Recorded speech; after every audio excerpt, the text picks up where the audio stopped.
For joining us once again. Hope you are ready for our next performer here.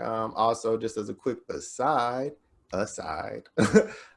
if you enjoyed the music or wondering kind of the consistency or theme here, this is our Let's Start a Peaceful Protest playlist.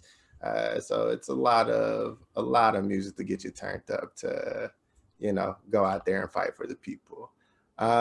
So without further ado, we want to bring up our next artist, our next performer to the stage.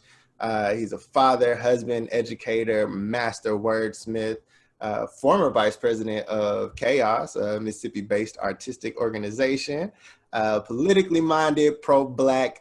Sean brings otherworldly prescriptions to the struggle and shines of Black light on a faux colorblind society. And fun fact, his birthday is tomorrow, so be sure to show us some extra love. So, Brother Sean, appreciate you. Welcome to the stage. The floor is yours. Thank you, thank you.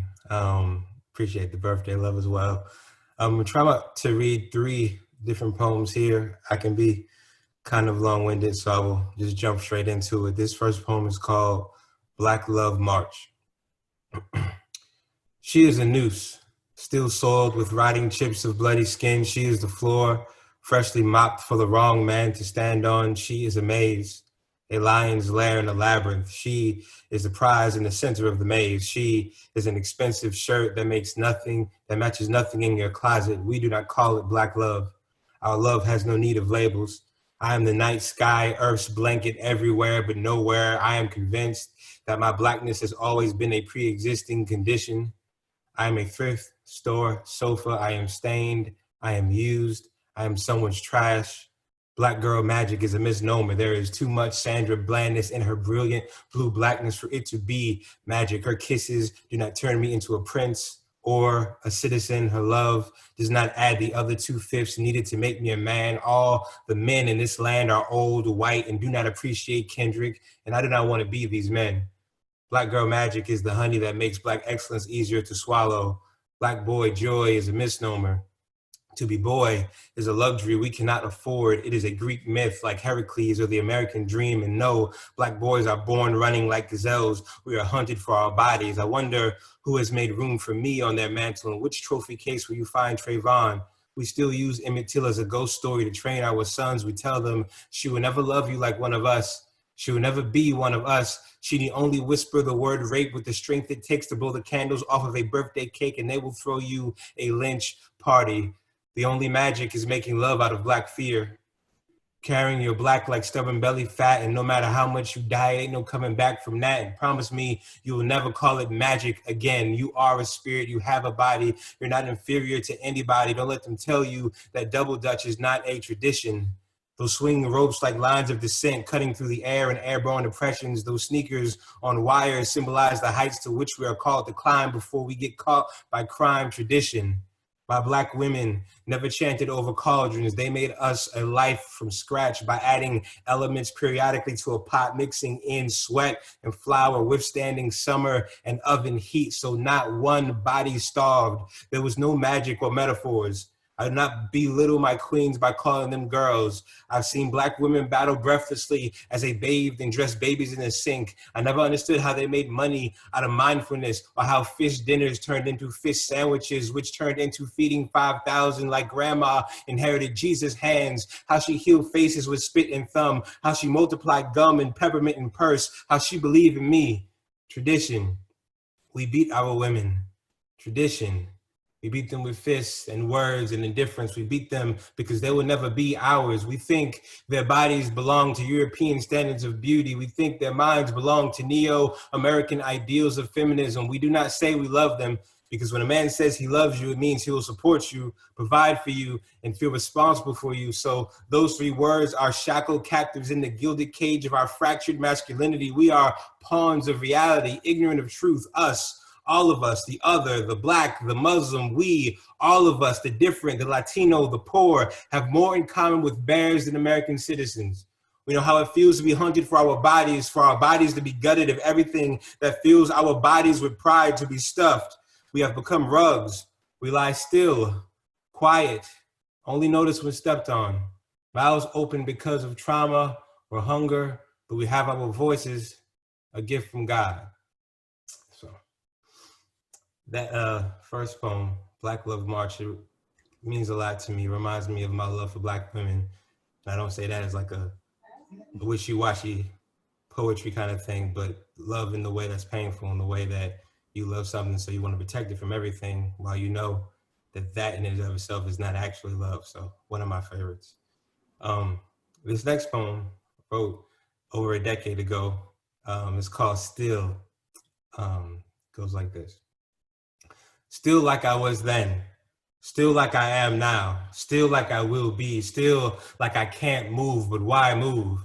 How do you move when you bridge the gap, or when you are the gap to bridge, or when your feet rest in heaven and your head is stuck in the earth to keep it out of the clouds? I am the world's foundation and heaven's burden, darker than the absence of light in the form of formlessness, poked with holes as prayers pass from the earth, exit the president, smash into eternity's eardrums, making holy percussion. Cover your ears and you can hear me, cover your eyes and you can see me. I don't eat 3 meals a day, I eat 3 days a meal. If time is wasted through my bowels, it spills. I devour my fill and fertilized land you are yet to till. My burden is easy, my yoke is egg white. My hands are empty yet they hold daylight. I walk on my hands, feet too holy to touch sand, because sand's so coarse, of course, a course I cannot pass, not unless I use my hands. Trying to remove your shoes, sand, for now you stand on holy hands with sprinkled the salt in Sodom land, and I am whoever God says I am, and I am still like I was then, still like I am now, still like I will be, still like I can't move, but why move? If I move, I drag the universe, ripping planets out of orbit, constellations rearrange. My mind moves heavy thoughts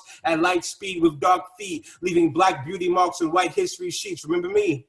They built the Great Wall as I held up the pyramids. They burned down Rome as I held up the pyramids. They bombed Pearl Harbor as I held up the pyramids. They attacked the Pentagon and destroyed the Twin Towers while I held up the pyramids. My soul was on the Nile while my body was in West Africa. And in millions of pieces, they dragged me off in chains like boa constrictors, sapping my strength, squeezing my neck until I couldn't speak my own name, let alone my own language. They sold me without value. They whipped me without pain, called me by their name, killed me without blame, yet my spirit stood still, and still I remain still, like I was then, still like I am now, still like I will be, still like I can't move, but why move? They can't move me, because God held me down, tied my hands to prophecy and my feet to revolution. Then he knelt down and whispered these words: this is going to hurt me more than it hurts you. He then dug up the jawbones of the prophet Jeremiah, dipped them in the burning bush and shoved them down my throat. The bones still burn, so every once in a while I breathe fire, and black people couldn't speak until I gave my first words. Is my arrogance absurd, or did I really use a comment like a condom and penetrate the earth, or use the prose like the prose and unify the verse? See, even if I rest, I'm the king of the jungle, so I lie in the earth, the Tarzan of the forest, still on my, like I slept on a toilet. How can you understand the mind of a man whose spirit minds the mind and search for a gold mine in between minds of treacherous lines with no limitations? I balance beam on sunbeams, hula hoop with Saturn's rings, and once found revolt in Denmark Vessies. My lyrics don't drink, you can't find them in bars, but on the moons of Jupiter and the craters of Mars, kicking it with Cosmo Ho, smoking black hole dro that doesn't free minds but blackens the soul, as we wait for God to unfold, like reverse origami from a distant spirit into a portrait of my mommy, as I watch heavenly bodies who make new worlds like boys and girls who spin stars like dreidels until galaxies fall, and we are microcosms of them, and I am a macrocosm of we, which makes me one with the sun, moon, and stars, drowning my sorrows in the Milky Way, because it's easier to wrap my hope in blankets of poetry and tuck it in each night than it is to bask in the pain of reality. But I'm tired of my dreams being deferred, tired of my life being a failure, and more tired of trying, so if you don't mind, I'll just sit here still like I was then, still like I am now, still like I will be, still like I can't move, but why move? You don't move me. So, this final and last poem is called Here. I want to see God, but I'm scared to ask. Tattoos on my skin like an expanding epitaph. I know that there is a poem here somewhere. I know that a blackbird nests in my lungs and larynx, and when my muse sings the blues, I squall a soliloquy bird call. I know that love is not a verb. He is a tempered, tantrum, troubled toddler that splits time in the timeshare of our heart and halls of our memory. I know the difference between a summer night and a commitment. I know this, but I do not know what a man is. I do not know why 30 matters. I do not know where my 20s went. I know that just last night I was 12 trying to convince the hair on my face to grow and imagining what breasts felt like. And somehow I woke up with 2 children on either side holding onto my hands with hooks in my soul. They do not know who daddy is and probably would not like him if they did. But I know that there is a poem here somewhere, and I know I'm scared. I know that I'm a liar because I haven't really been scared in 18 years. I've been mad every day for just as long, mostly at myself for not being able to cry, for not being able to say I love you, for not understanding that when you said we should split, you meant your personality, and I'm not sure who you've become. But I know she married me. I know you cocoon yourself in the covers like the cradle of a coffin during sex. I am the mortician that prepares you for the afterlife, and I'm trying to get good enough to make sure you die twice every time. I know I can't say that in church, but I know I'm saved. I'm still waiting to be withdrawn, still waiting for them to take the burning cross off my lawn. I know that there is a poem here somewhere, but it got shot for not complying. I know that I am not patriotic, but that doesn't mean I don't love him.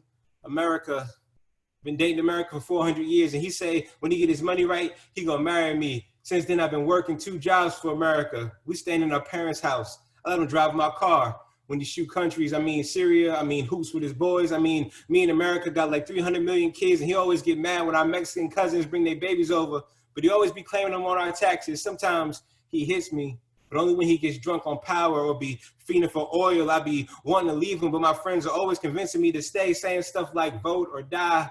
So I did both. I'm trying to stick around for my children because I know that there is a poem here somewhere. Thank you very much. My God. Boy, that boy did that. Say that.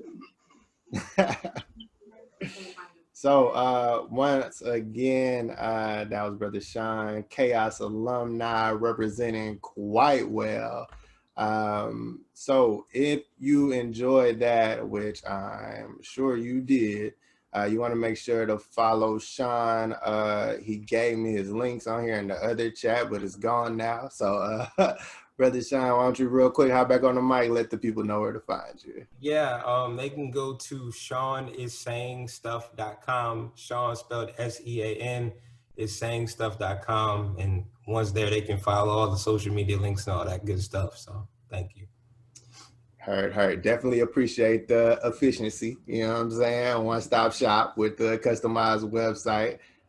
That's how you know the man's serious.